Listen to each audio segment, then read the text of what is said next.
Numericals based on unit and dimension. तो first question ले रहे हैं अपन, which of the pair do not have same dimension, means किसकी डायमेंशन सेम नहीं है। ऑप्शन दे रखा है अपन को energy and torque, B option दे रखा है अपन को angular momentum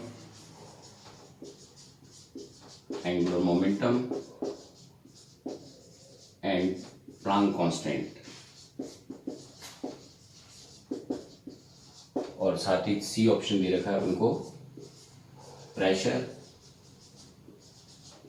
and elastic modulus, and D option दे रखा है अपन को फोर्स एंड इम्पल्स। तो नाउ अपन चेक करते हैं डायमेंशंस किस किस की मैच हो जाती है। जैसे कि अगर अपन एनर्जी की बात करें तो फर्स्ट ऑप्शन चेक कर रहे हैं अपन लोग। एनर्जी की बात करें तो एनर्जी की डायमेंशन तो अपने लर्न कर रखी है m1 l2 t-2।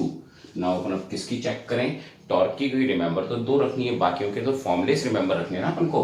तो इसका मतलब है कि अगर मैं अब चेक करता हूं टॉर्क की, तो टॉर्क का फॉर्मूला क्या पड़ा था, फोर्स इंटू परपेंडिकुलर डिस्टेंस। पर फोर्स का तो अपन को डायमेंशन पता है कि डायमेंशन होती कितनी है, m1 l1 t-2, और परपेंडिकुलर डिस्टेंस है तो लेंथ ही, तो l से l m1 l2 t-2।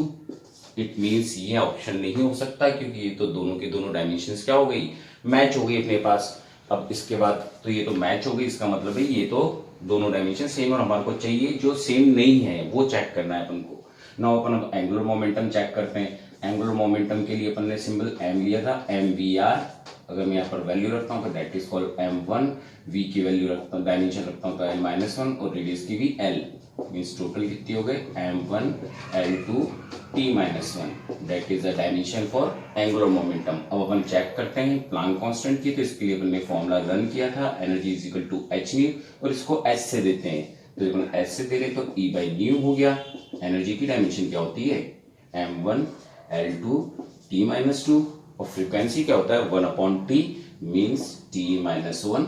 अगर मैं इसको ऊपर लेकर जाता हूं तो h की डायमेंशन कितनी आ जाएगी, m1 l2 t-1, क्योंकि इस नेगेटिव को लेकर जाऊंगा तो पॉजिटिव 1 हो जाएगा, और -2 में से जाएगा तो -1 आ जाएगा। इसका मतलब इसकी डायमेंशन भी कैसी है, सेम, पर हमारे को तो चाहिए थी डिफरेंस वाली, तो ये दोनों तो सेम आ गई। अब चेक करते हैं अपन प्रेशर की। तो अगर अपन प्रेशर की चेक करते हैं तो प्रेशर के लिए फॉर्मूला क्या याद कर रखा है, F/A, मींस फोर्स की डायमेंशन क्या है, m1 l1 t-2, और एरिया की l2, मींस डायमेंशन हो गई m1 l-1 t-2। ये डायमेंशन हो गई प्रेशर की। अब बात करें इलास्टिक कोफिशिएंट की। तो इलास्टिक कोफिशिएंट का फॉर्मूला क्या होता है, इलास्टिक कोफिशिएंट बोल दें या अपन मॉडुलस बोल दें, तो इसका जो फॉर्मूला होता है वो होता है स्ट्रेस अपॉन स्ट्रेन। अब स्ट्रेस का मतलब भी प्रेशर ही होता है, मींस, पर ये किस तरह से अलग होता है वो अपन आगे थ्योरीज में देखेंगे जब चैप्टर्स में आएंगे। तो इसका मतलब है स्ट्रेस का फॉर्मूला भी फोर्स अपॉन एरिया, क्या होता है फॉर्मूला, फोर्स अपॉन एरिया। और आपको स्ट्रेन बता चुका था कि ये डायमेंशन लेस होती है, मींस m0 l0 और t0, और फोर्स अपॉन एरिया की डायमेंशन तो अभी निकाली है ना अपन लोगों ने, m1 l-1 t-2। It means इसका डायमेंशन भी मैच कर गए। तो इसका मतलब है हमारा जो सी ऑप्शन था उनमें भी प्रेशर और इलास्टिक मॉडुलस की डायमेंशन कैसी थी, सेम। तो ये तीन सेम है, तो अपन नंबर बचा कौन सा हमारे पास लास्ट, फोर्स एंड इंपल्स, जो अपने आप में वैसे भी डिफरेंट है। एक बार अगर आप देख लें, अब इसके बाद में इसको डी वाले ऑप्शन को चेक करेंगे तो वो दिख ही रहा है कि डी वाला ऑप्शन मैच नहीं करने वाला, क्योंकि फोर्स की जो डायमेंशन होती है वो तो फिक्स रिमेंबर है m1 l1 t-2, बट अगर मैं इम्पल्स पर जाता हूं जिसको सिंबल पर नॉर्मली j यूज कर लेते हैं, तो फोर्स इंटू टाइम होता है, तो वैसे ही चेंज होने वाला है। फोर्स की डायमेंशन और टाइम के साथ डायमेंशन रखता हूं तो m1 l1 और t-1 हो जाएगी इसकी डायमेंशन। मींस ये मैच नहीं करी, इसलिए हमारा ऑप्शन हो गया डी करेक्ट। तो ये था हमारा एक नॉर्मल क्वेश्चन जो अपन लोगों ने करा, नोट डाउन करना है। ओके है ना, तो मैं रब कर रहा हूं और अपन नेक्स्ट क्वेश्चन देख रहे हैं अपन। अब नेक्स्ट क्वेश्चन में अपन कुछ कन्वर्जन देख रहे हैं। ये कन्वर्जन का मैंने एक पैटर्न तरीका भी बताया था कि जब क्वेश्चन डिफिकल्ट होता है तो कहीं ना कहीं आपको फॉर्मूला लगाना पड़ता है, पर कभी कभार होता है कि क्वेश्चन बिल्कुल इजी हो जाता है, तो उस समय अपन किस तरह से डायमेंशन को फाइंड आउट करेंगे तो वो देखते हैं अपन लोग। तो इसका मतलब है नेक्स्ट क्वेश्चन देख रहे हैं अपन, कन्वर्जन बेस। कन्वर्ट 6.67 इंटू 10 की पावर -11 न्यूटन मीटर स्क्वायर पर KG square in CGS system में कन्वर्ट करने के लिए बोला गया। तो दैट इज वेरी सिंपल। एक तो फॉर्मूला बताया था, पर वो किस जगह यूज होता है अपन वो अभी देखने वाले डिफिकल्ट क्वेश्चंस में, पर इनको अपन छोटी क्लास की तरह ही सॉल्व कर सकते थे। 6.7 इंटू 10 की पावर -11। अब अपन ने न्यूटन दे रखा है तो न्यूटन की जगह अपन क्या लिख सकते हैं, 10 की पावर 5 डाइन। तो ये वैल्यू रख दी अपन ने यहाँ पर। मीटर को किसमें, क्योंकि सीजीएस सिस्टम का मतलब क्या होता है, सेंटीमीटर ग्राम एंड सेकंड, और जो न्यूटन होता है उसकी सीजीएस यूनिट क्या होती है, टाइम।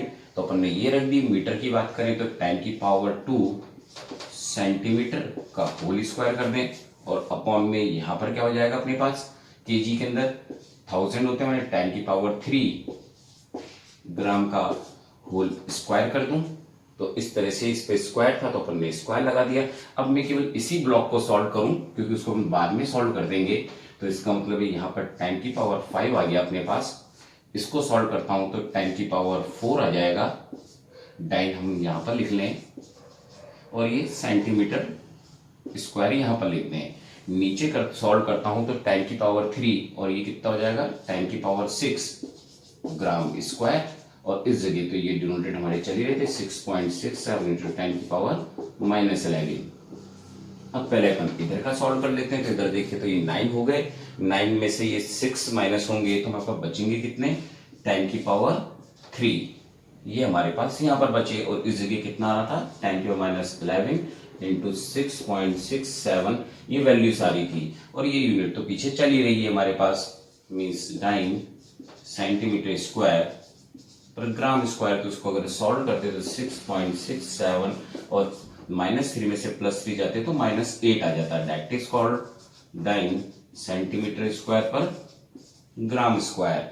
इस तरह से अपन इजिली इनको कन्वर्ट कर देते। कई बार ये इतने सिंपल से ही क्वेश्चन हमारे पास रहे हैं सॉल्व करने के लिए, तो नोट डाउन कर लो।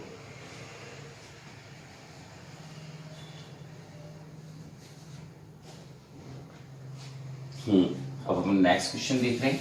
इसी तरीके का अगर अपन को कन्वर्जन आता तो अपन इजिली सॉल्व कर सकते हैं। अब नेक्स्ट क्वेश्चन जो अपन देख रहे हैं वो अपन देख रहे हैं क्वेश्चंस के अंदर कि जो अपने एक पैटर्न वाले कुछ डिफरेंट तरह के क्वेश्चंस देखने वाले हैं अपन। जैसे कि अपन को मैंने पता नहीं है तो वापस से चेक करा देता हूं कि अगर कोई 2 रुपीज के अंदर 1 किलोमीटर ऐड करना चाहे तो क्या हो सकता है क्या ऐड, या 5 रुपीज के अंदर कोई 3 किलोमीटर माइनस करना चाहे तो क्या माइनस कर सकते हैं, नहीं कर सकते। बट हाँ, अगर यहाँ पर 5 रुपीज -3 रुपीज होता तो हम इसको सब्ट्रैक्ट कर देते और यहाँ पर 2 रुपीज लिख देते। इट मीन्स हम सेम क्वांटिटीज को ही ऐड कर सकते हैं और सब्ट्रैक्ट कर सकते हैं। हम कभी भी डिफरेंट फिजिकल क्वांटिटीज को ना ऐड कर सकते ना ही हम सब्ट्रैक्ट कर सकते। हाँ, डिवाइड जरूर कर सकते हैं क्योंकि वेलोसिटी के फॉर्मूले में अपन ने देखा है डिस्टेंस अपॉन टाइम आता है। डिवाइड में अलग अलग क्वांटिटीज हो सकती हैं, मल्टीप्लाइड में भी हो सकती है। फोर्स इनटू डिस्प्लेसमेंट दोनों अलग अलग फिजिकल क्वांटिटीज हैं, वो मल्टीप्लाइड और डिवाइड हो सकते हैं। पर एडिशन और सब्ट्रैक्शन में दोनों चीजें सेम नेचर की होनी चाहिए तो ही वो ऐड होंगी और उसका आंसर भी वही यूनिट रहेगा जो ऐड और सब्ट्रैक्शन में था। तो इस पैटर्न पर किस तरह के क्वेश्चंस रहे उसको अपन अब देखने वाले हैं। इसको होमोजेनिटी प्रिंसिपल भी कहा जाता है। होमोजेनिटी प्रिंसिपल ये सबसे थोड़े से इंपॉर्टेंट रहे आज के टाइम पर क्वेश्चंस, तो ये किस किस तरह से आए वो अपन लोग क्वेश्चंस देखते हैं कि कैसे कैसे क्वेश्चंस आए हैं अभी के टाइम पर अपने क्वेश्चंस। तो अपन क्वेश्चंस के स्टार्ट कर रहे हैं। तो सबसे पहला क्वेश्चन देख रहे हैं अपन इस पैटर्न के ऊपर। If force equals to AT plus BT square where F is force, T is time, then find the dimension of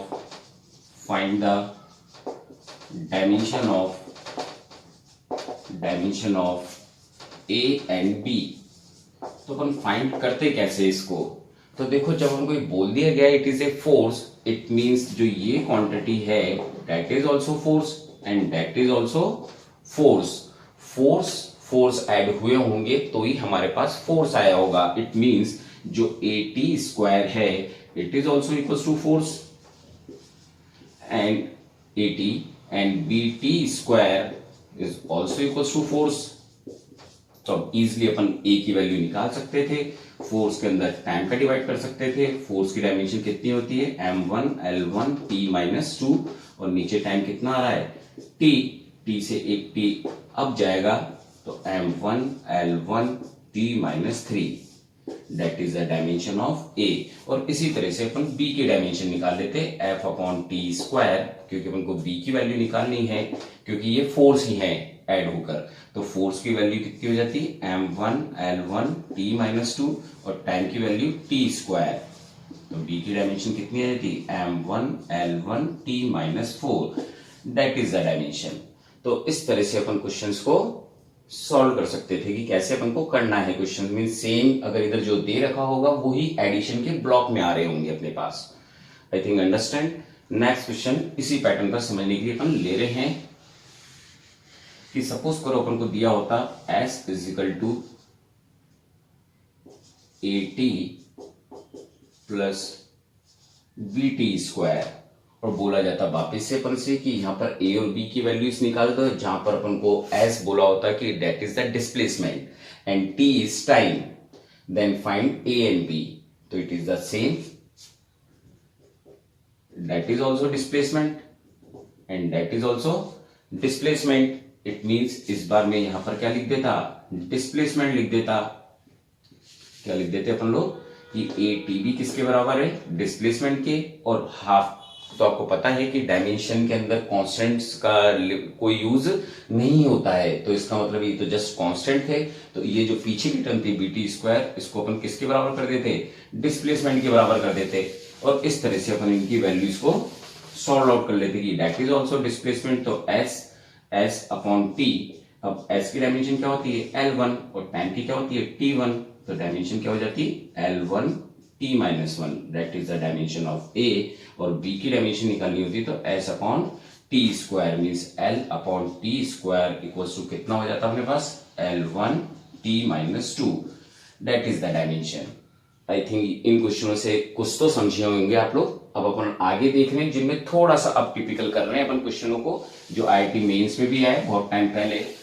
तो उस क्वेश्चन को देख रहे हैं। If P plus AV square V minus B equals to nRT, where अपन को दिया था कि जो P है इस pressure, V equals to volume, N equals to mole, R equals to gas constant and T equals to temperature, and find dimension of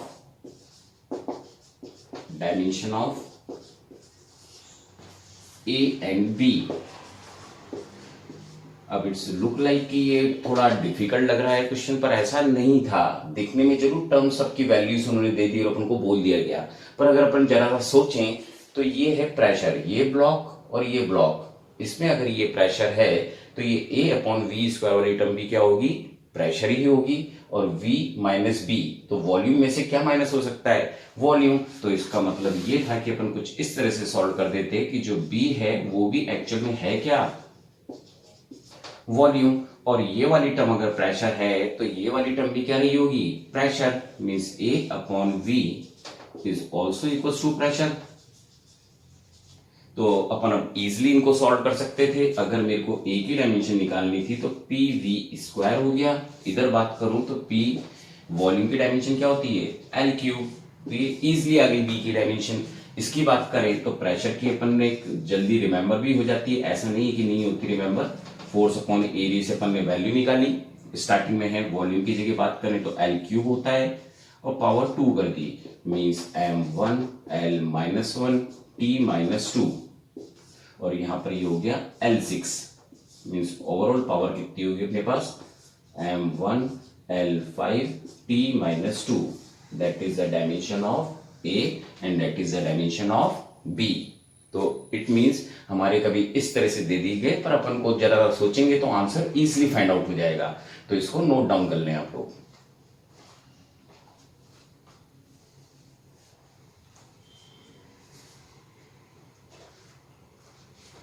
yes, अब next question देख रहे हैं, इसी तरह के कंसेप्ट पर क्वेश्चन देख रहे हैं अभी अपन, और कुछ नई चीजें भी जानकारी देखेंगे इसके अंदर कि क्या क्या चीजें रहती हैं।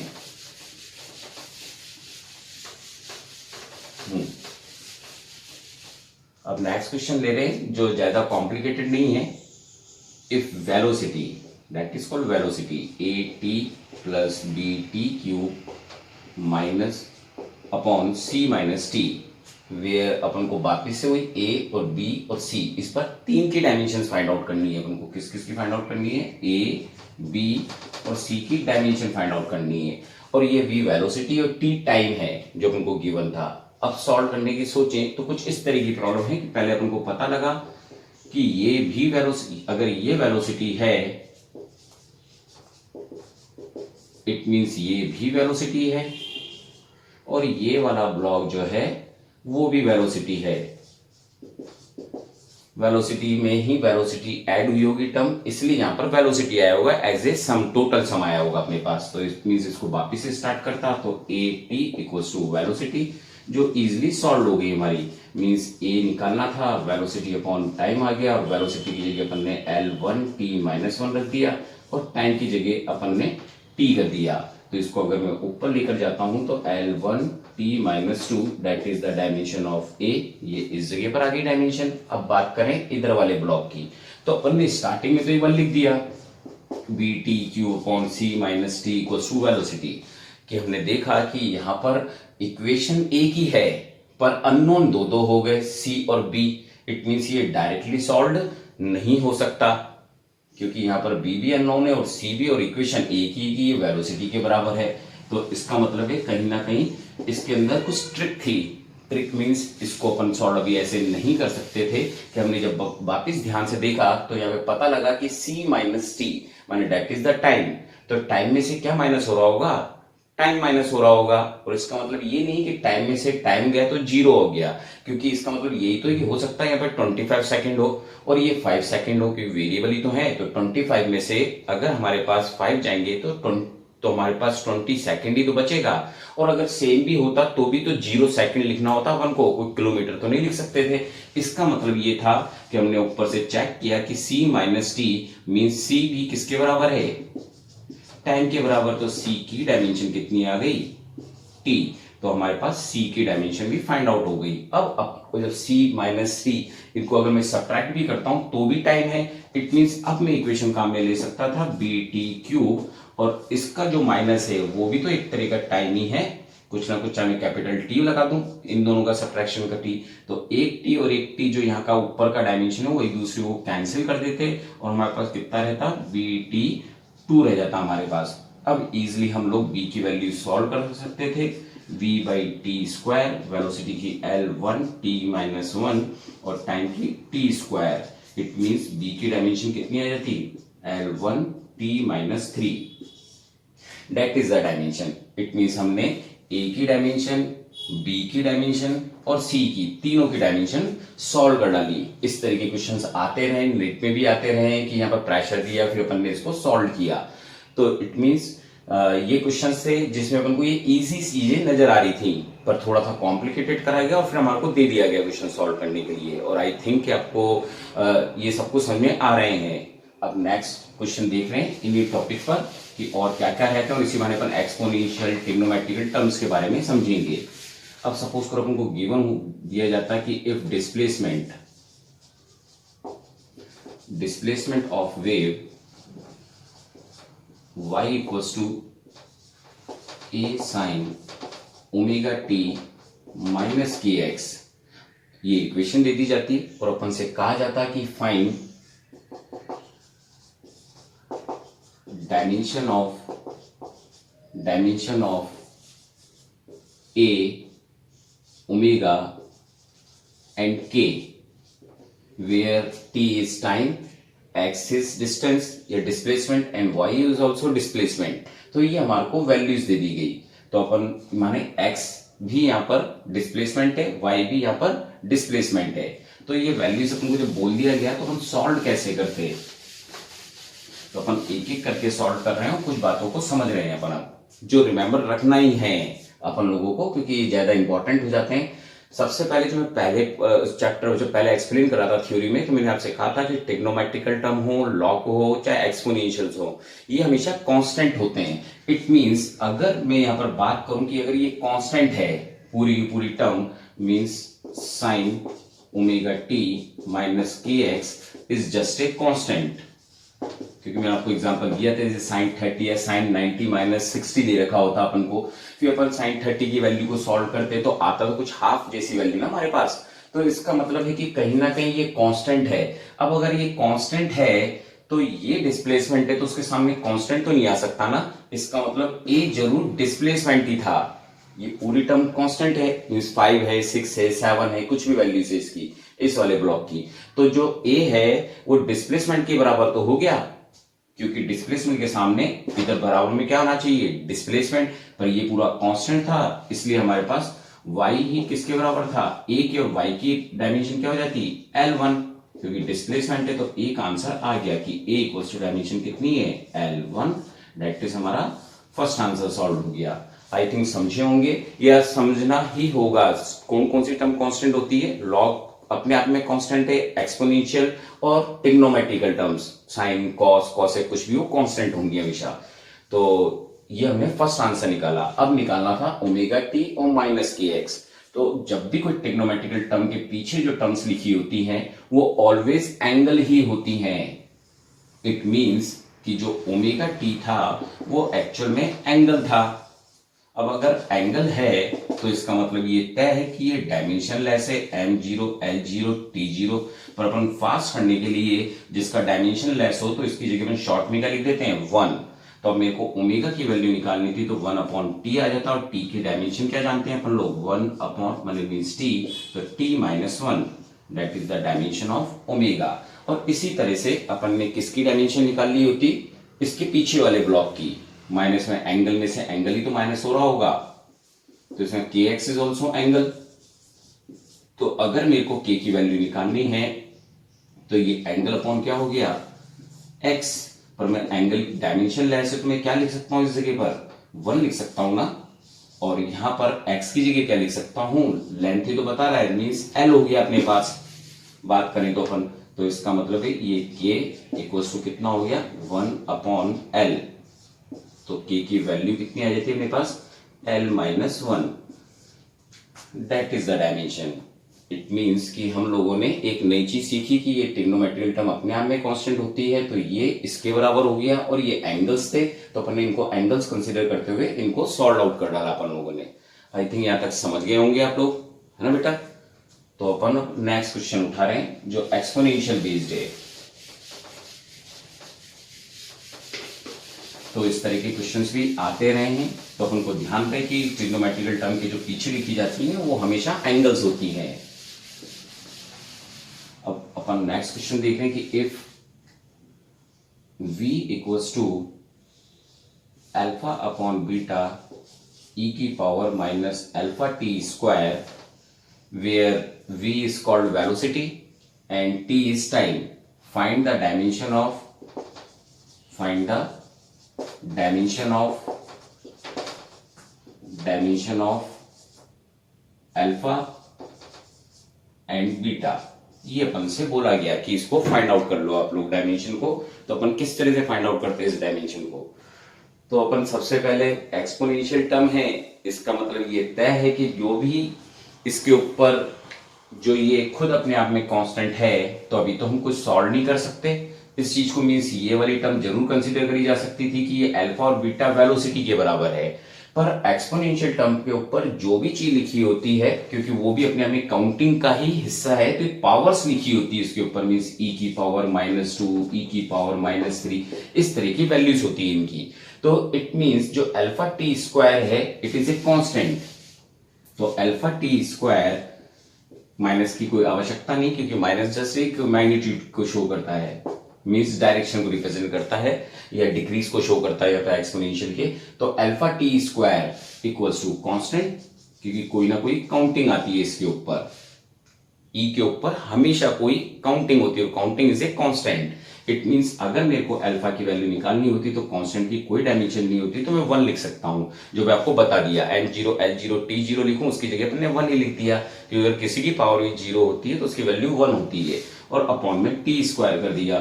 तो अगर मैं इसको ऊपर ले जाता हूं तो अब डायमेंशन डायरेक्ट लिख दूं -2 यहाँ पर, तो हमारे को अल्फा की डायरेक्शन मिल गई। अब क्योंकि ये अपने आप में ही e की पावर जो e होता है, e की पावर में कुछ भी लिखा हो वो अपने आप में पूरा क्या होता है, कांस्टेंट। और अगर ये पूरा माने इसके ऊपर पावर कोई ना कोई काउंटिंग आती है, खुद अपने आप में ही कैलकुलेशन देता है, हाफ आंसर, 1 आंसर, 2 आंसर, जो भी आंसर्स निकलते हैं मैथमेटिक्स के चैप्टर में एक्सपोनेंशियल में, तो ये अपने आप में कांस्टेंट है, ट्रिग्नोमेट्रिकल टर्म कांस्टेंट है। तो अगर ये कांस्टेंट था तो अल्फा अपॉन बीटा किसके बराबर था, वेलोसिटी के बराबर। इट मींस कि alpha upon beta is equals to velocity. अब अल्फा की वैल्यू अपन ने जस्ट अभी फाइंड आउट करी है, तो वेलोसिटी की डायमेंशन अपन जानती ही है, तो वेलोसिटी की डायमेंशन क्या रख दूं, L1 t-1। अल्फा की वैल्यू कितनी थी अपने पास, t-2, और इधर क्या है अपने पास जो अपन को अननोन था, बीटा। तो इस मींस अगर मैं बीटा को इधर ले जाता हूं तो t-2 और अपॉन में क्या जाएगा, L1 t-1। अब इस टर्म को अगर मैं ऊपर सॉल्व करता हूं तो L की पावर हो जाएगी -1, और इस पावर को ऊपर लेकर जाता हूं तो माइनस का +1, तो t-1, दैट इज बीटा की वैल्यू आ गई।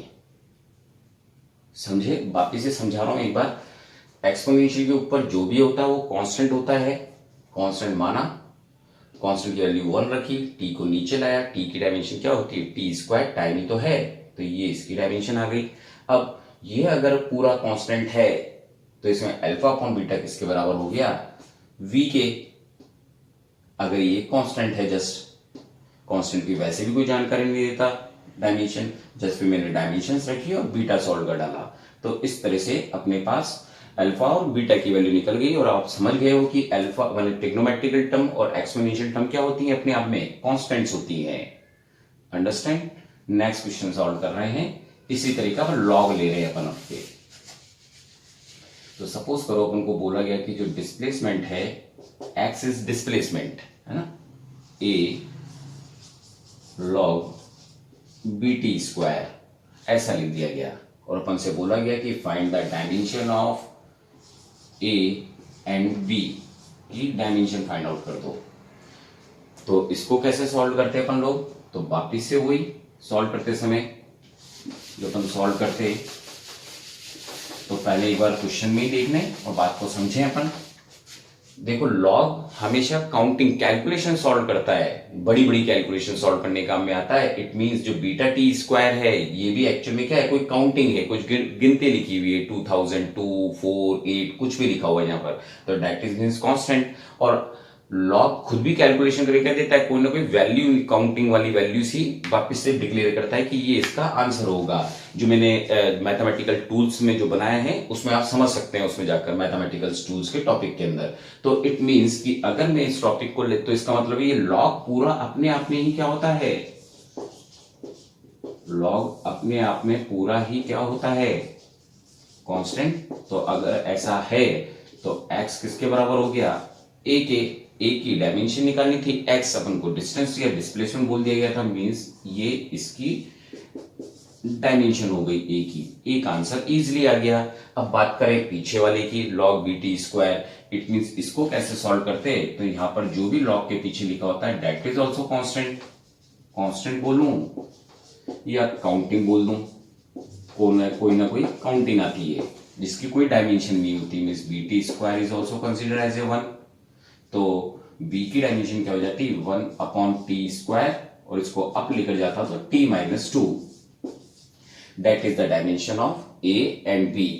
इट मींस अपन ने इन क्वेश्चनों से समझा कि ट्रिग्नोमेट्रिकल टर्म में कैसे करना है, एक्सपोनेंशियल टर्म में कैसे करना है, और लॉग वाली टर्म में कैसे करना है। और इससे पहले दो एग्जांपलों में अपन ने चेक करा था कि किस तरह से उनको क्वेश्चन को सॉल्व करना है। तो इट मींस अगर इनकी एक दो बार प्रैक्टिस कर ली जाए तो बहुत ईजी हो जाता है इसको सबको सॉल्व करना। अंडरस्टैंड। अब अपन जो टॉपिक में जाने वाले हैं तो कुछ डिफरेंट तरह के क्वेश्चंस करने वाले हैं थोड़े से, और उसके बाद यूनिट एंड डायमेंशंस के जो क्वेश्चंस का जो पैटर्न्स हैं वो सारे एंड हो जाते हैं।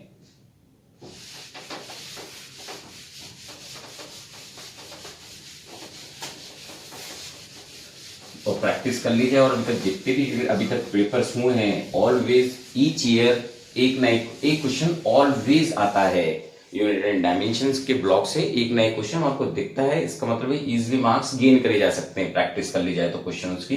तो अपन कुछ अलग तरह के क्वेश्चन मींस अभी भी एक थोड़ा सा अलग, वो जो अपन ने कन्वर्जन देखा था सिंपल वाला, कई बार कॉम्प्लिकेटेड कैसे हो जाता है वो समझ रहे हैं अपन कि कैसे सीजीएस में कोई और सिस्टम दे दिया जाता है तो फिर हमारे को फॉर्मूला अप्लाइड करना ही होता है जो समझाया गया था आप लोगों को। तो उस पर क्वेश्चन देख रहे हैं, convert 1 joule per second into a new system in which mass, length and time are 100 gram, 100 centimeter and 1 minute. Means हमारे जो सिस्टम होता है, मीन्स जो पहले दे रखा है वो तो अपना कौन सा सिस्टम हो गया, एमके सिस्टम या एसआई सिस्टम बोलते हैं अपन। तो इससे की हेल्प से पहले अपन डायमेंशन फाइंड आउट करते हैं, और क्योंकि जो हमारे सिस्टम चल रहे हैं उनमें ऐसा कुछ नहीं होता कि कोई सीजीएस या एफपीएस होता है, पर ये तो स्टार्ट ही कहां से हो रहा है 100 ग्राम से, 100 सेंटीमीटर से, और 1 मिनट कंसिडर करा गया है। तो इसमें तो हमारे को एग्जैक्ट फॉर्मूला जो था वो अपन को अप्लाइड करना ही होगा। तो इस तरह का जब क्वेश्चन दिया गया अपन को, तो इसको सॉल्व करने के लिए सबसे फर्स्ट ऑफ ऑल अपन को जो दे रखी थी उसको अपन बोले या तो एमकेएस दे रखा था, या बोले तो अपन को एसआई के सिस्टम में कोई वैल्यू दे रखी थी।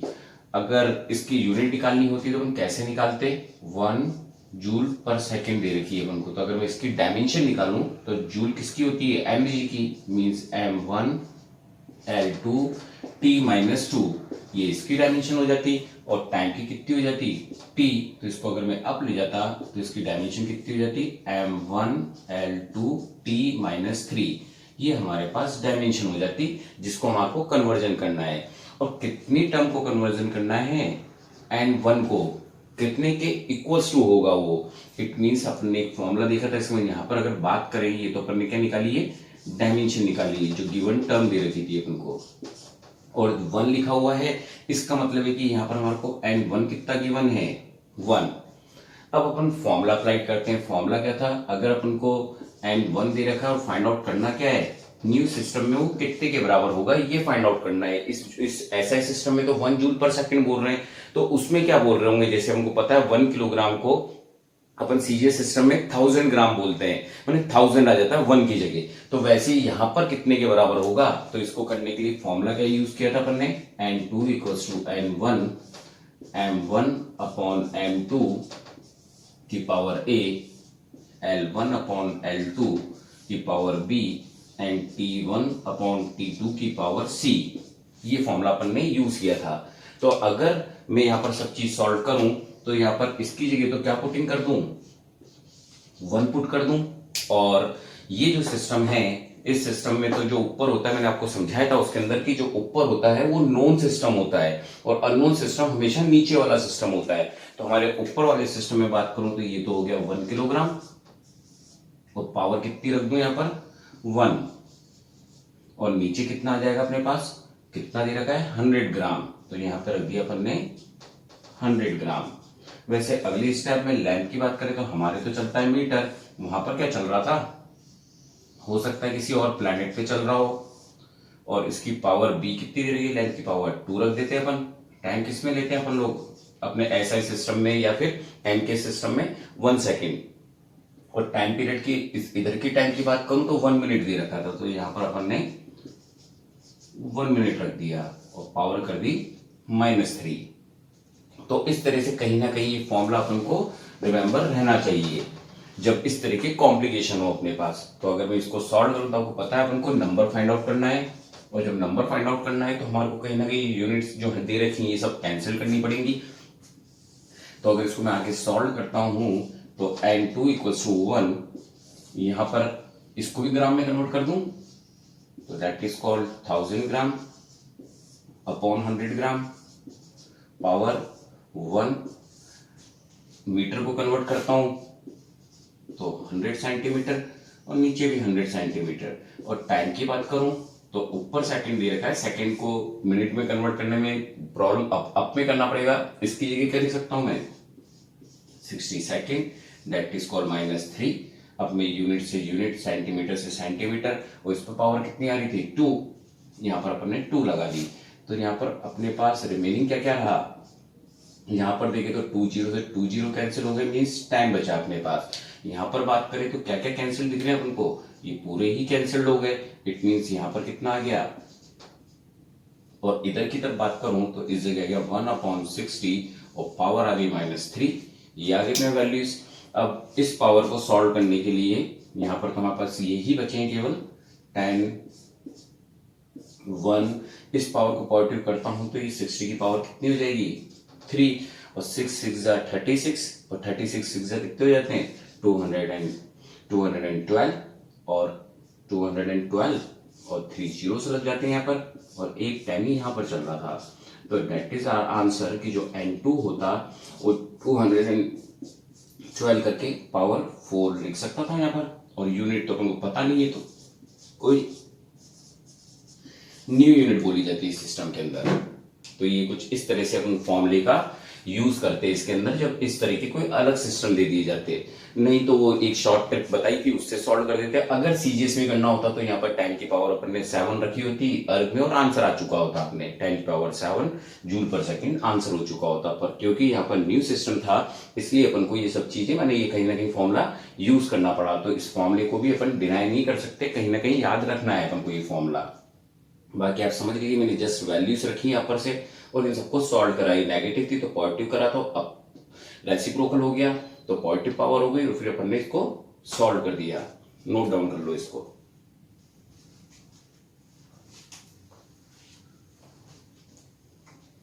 यस, अब नेक्स्ट क्वेश्चन कर रहे हैं अपन लोग।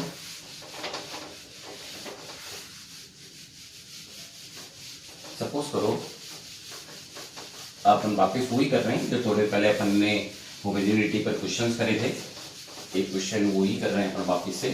ये सपोज करो अपन को दिया होता कि इफ रिफ्रैक्टिव इंडेक्स जो आपने 10 पे भी देखे, refractive index of any medium, glass, किसी का भी वो कुछ इस तरह से डिपेंड कर रहा था, a + b power b/λ²। Find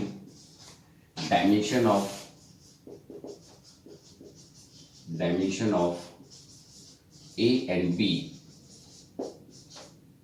where lambda is wavelength दे रखी थी अपन को।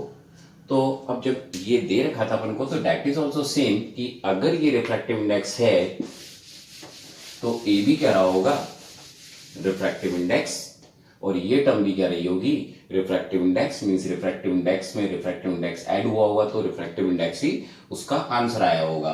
तो रिफ्रैक्टिव इंडेक्स 10 से भी जानते हो, बाकी से समझा है कि ये डायमेंशन लेस होती है। तो अपन ने सबसे पहले देखा होता कि जो ए है वो भी अपने आप में किसके बराबर है रिफ्रैक्टिव इंडेक्स के, क्योंकि होमोजेनिटी के नियम से ये भी वही है जो समझाया था इससे पहले भी क्वेश्चंस करे थे।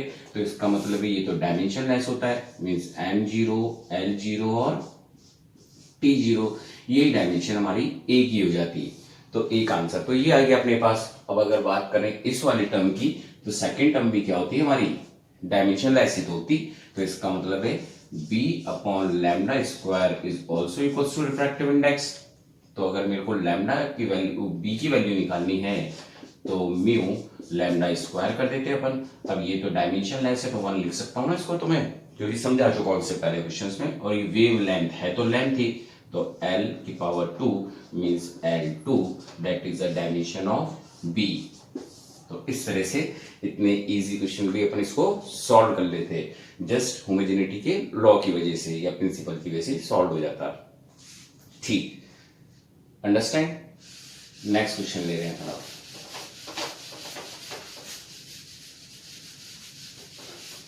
अब थोड़ा सा इंपॉर्टेंट क्वेश्चन है, अपने रिमेंबर रखें कैसे करना है क्वेश्चन को।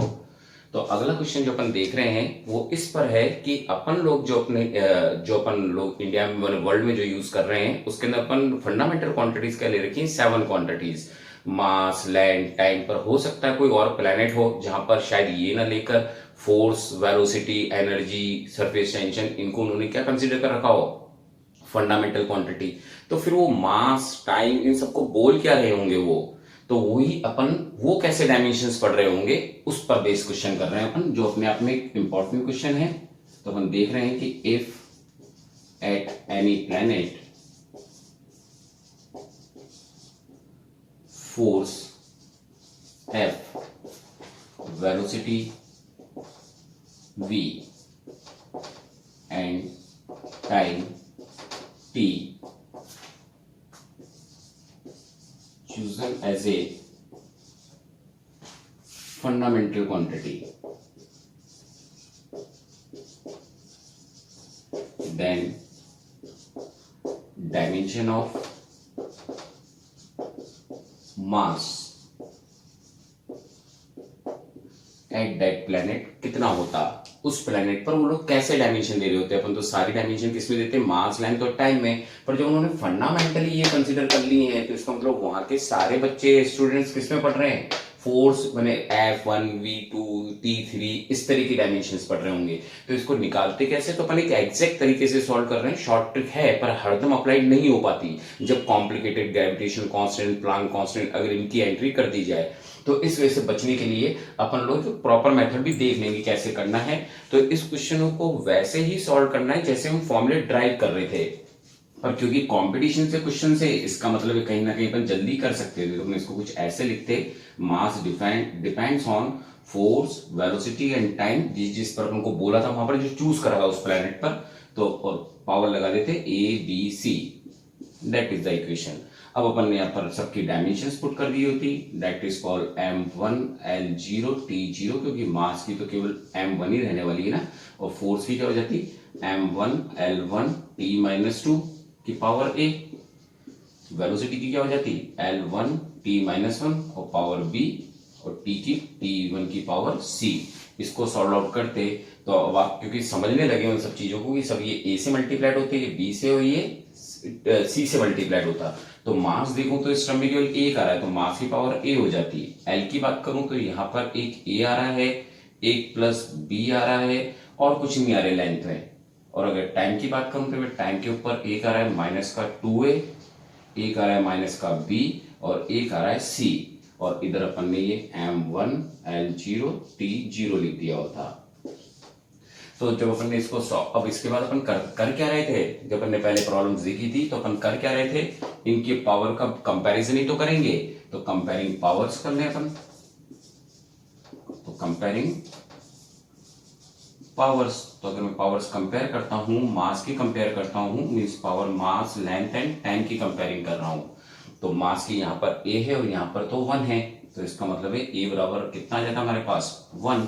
फिर मैं अगर इसका कंपैरिजन करता हूं तो A plus B equals to कितना आ जाएगा यहाँ पर 0, और अगर मैं इसका कंपैरिजन करता हूं तो माइनस का 2A माइनस का B प्लस का C, it is also equals to 0, तो that is also 0, equation number 5। अब अगर मैं ये A की वैल्यू इसमें पुटिंग कर दूं तो मेरे पास B की वैल्यू आ जाएगी ना, मीन्स अगर मैं यहाँ पर इम्प्लाइज दैट मैं अगर यहाँ पर ये वैल्यू रख देता हूं तो 1 plus B equals to 0, implies that B equals to कितना आ जाता है मेरे पास -1, ये वैल्यू निकल जाती। अब ये ए की वैल्यू है निकल गई, बी की निकल गई, दोनों वैल्यूज यहाँ पर रखता हूं तो सी की वैल्यू निकल जाएगी, मीन्स -2, ए की वैल्यू 1 माइनस बी की value -1 plus C equals to 0, it means -2 plus 1 plus C equals to 0, means -1 plus C equals to 0। तो सी की वैल्यू कितनी आ जाती है 1, तीनों वैल्यूज निकल गई। इन वैल्यूज को अपन ने किस में रख दिया होता, इक्वेशन नंबर फर्स्ट में रख दिया होता, तो मास के फोर्स के ऊपर कितना आ जाता 1, वी के ऊपर कितना आ जाता -1 और टी के ऊपर कितना आ जाता 1। तो इसका मतलब है वहां के बच्चे मास को क्या कंसीडर कर रहे हो, मास की डायमेंशन कैसे लर्न कर रहे होते हैं वहां के बच्चे, 1 v -1 t -1 इस तरह से लर्न कर रहे होते। तो प्लीज रिमेंबर रखें, शॉर्ट ट्रिक और बता रहा हूं पर वो हरदम अप्लाइड नहीं हो सकती है, कई बार कॉम्प्लिकेशन आ सकते हैं। तो प्लीज एक बार इसको नोट डाउन करें, फिर नेक्स्ट क्वेश्चन करते हैं अपन लोग।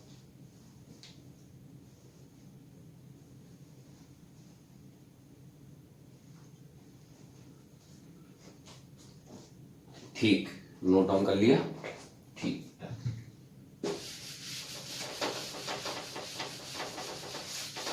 अब इसी तरीका अपन एक और क्वेश्चन देख रहे हैं जिससे कि बात और ज्यादा क्लियर हो अपने।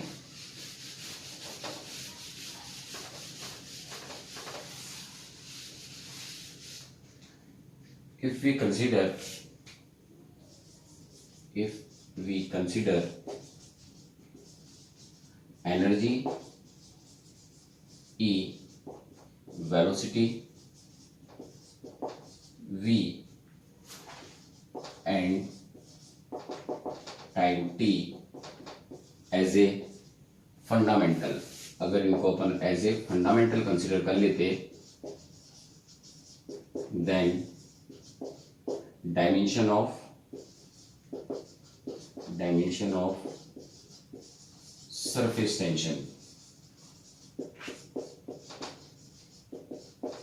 आगे चल के सरफेस टेंशन के बारे में बहुत कुछ अच्छा पढ़ने वाले हैं कि कैसे सरफेस टेंशन लिक्विड पे वर्क करती है और कैसे वो हमारे ऊपर क्या क्या हेल्प करती है और क्या क्या नुकसान क्रिएट करती है हमारे लिए। तो that is called surface tension.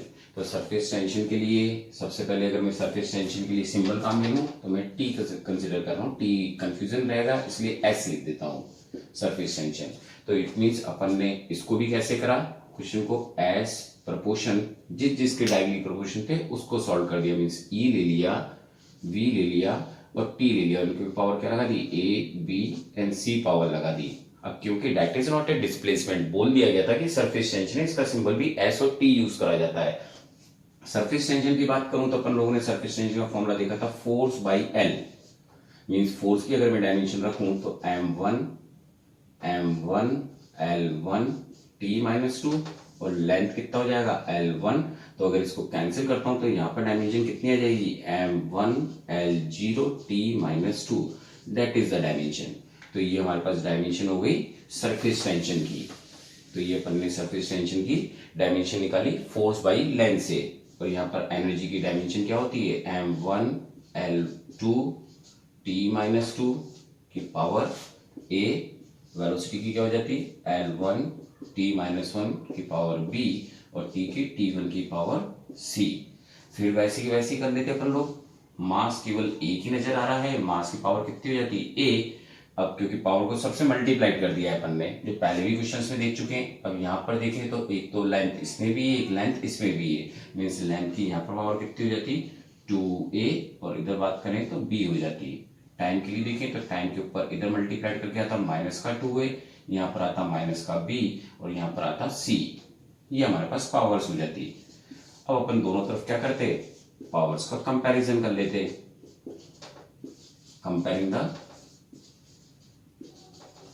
The powers of mass length and time, इन सब की कर लेते। तो यहाँ पर मास का देखूं तो A आ रहा है और वहां पर देखूं तो 1 आ रहा है, तो एक इक्वेशन हमारे पास ये निकल जाती है। वैसे अगर इसको कंपैरिजन करता हूं तो 2A + B पर उधर कितना आ रहा है लेंथ 0, इसको इक्वेशन नंबर फोर्थ कंसिडर कर लें। वैसे अगर मैं टाइम का कंपैरिजन करता हूं तो यहां पर आ रहा है माइनस का 2a माइनस का b plus c equals to minus का 2, that is called equation number 5।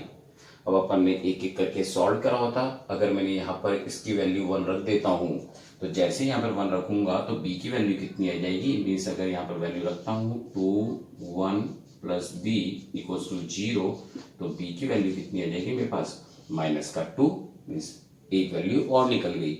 Means minus का 2 और 1 अगर मैं यहाँ पर पुटिंग कर दूं तो c की वैल्यू निकल जाएगी। इट मीन्स मैं अगर वैल्यूज यहाँ पर रखता हूं तो माइनस का 2 a की जगह मैंने यहाँ पर 1 रखा, माइनस का और b की जगह माइनस का 2 plus c equals to minus का 2। इसको सॉल्व करते तो माइनस का 2 plus c equals to minus का 2। तो ये माइनस माइनस प्लस हो गए थे, ये कैंसिल आउट हो जाते, c इक्वल्स टू कितना आ जाता है हमारे पास माइनस का 2। तो इसका मतलब हमारे पास a b c जो अननोन थे उसके पावर्स वो फाइंड आउट हो गई। तो वहां के बच्चे सरफेस टेंशन की इक्वेशन क्या बोल रहे होते, a की वैल्यू e की पावर 1, v के ऊपर कितना आ जाता अपने ऊपर माइनस का 2 और t के ऊपर कितना आ जाता माइनस का 2। That is the dimension which is called at that planet, या फिर अपन ने कंसिडर करा होता और इस तरह से मानते तो कुछ इस तरह से सॉल्व हो रहा होता अपने पास वैल्यू। Remember that, okay.